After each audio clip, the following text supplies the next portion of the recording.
For climate researcher Caitlin Weber, the fires roaring through the gold country are both a personal and professional challenge.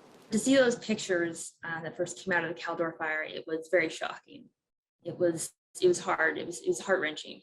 Weber grew up in and around Pollock Pines and Happy Valley, just down the road from the community of Grizzly Flat, which has now been left in ashes.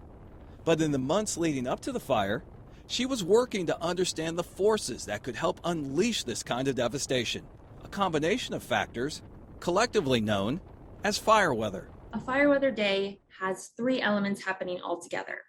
You have hot temperatures, you have dry air, and you have very fast winds. Weber and colleague Andy Persian are with the weather nonprofit Climate Central.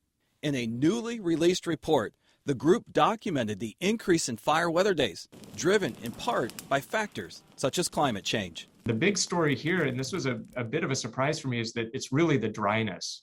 It's the lack of humidity in the air that is leading to elevated fire risk throughout the West, but especially in California.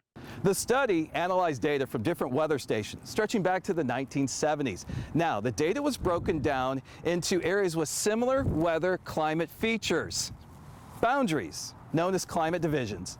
And of the top hotspots, the study singled out two in Northern California experiencing some of the highest percentage increases in the number of fire days. A large swath east of the Bay Area that includes towns like Grizzly Flat and Paradise, and the epicenters of fires with now familiar names like Caldor and Dixie. We've seen a major change in the conditions. What we're seeing today is unlike anything we've seen before. She says that percentage change can add up to a week to 2 weeks of extra fire days per year, depending on location.